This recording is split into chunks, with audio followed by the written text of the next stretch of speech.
Président, les listes pour les présélectionnés à Tokyo sont désormais connues. La fédération a-t-elle fixé des objectifs? Et si oui, quels sont-ils?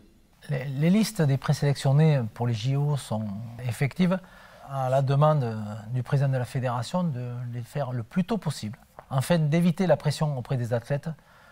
Étant donné qu'il n'y a pas de compétition, il fallait prendre du recul et leur permettre de pouvoir se relâcher, se concentrer et de se préparer pour ces Jeux.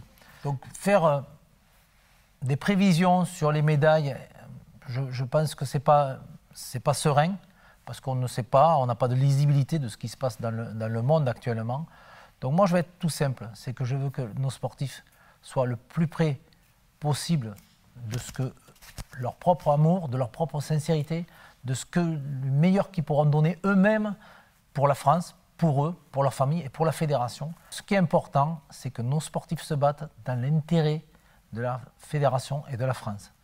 Les médailles, on en discutera après. Bien sûr que tout président souhaite avoir des médailles.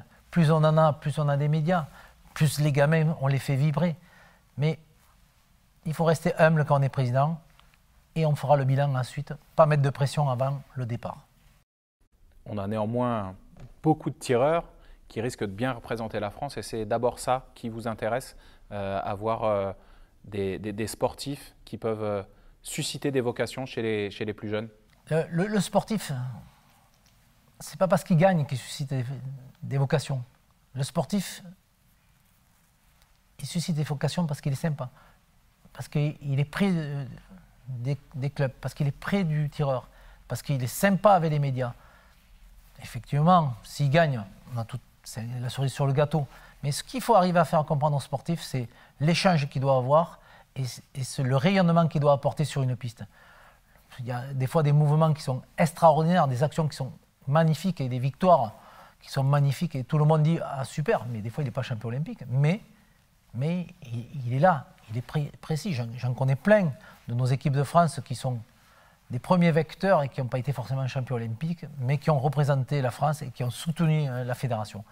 Donc moi j'ai besoin de gens qui ne soient pas forcément que les gagnants. Je veux plusieurs médailles, donc je ne veux pas que des médailles d'or, parce qu'on ne se rappelle que des médailles d'or. Non, non, moi je suis quelqu'un qui dit il faut des médailles, et après on verra la couleur derrière.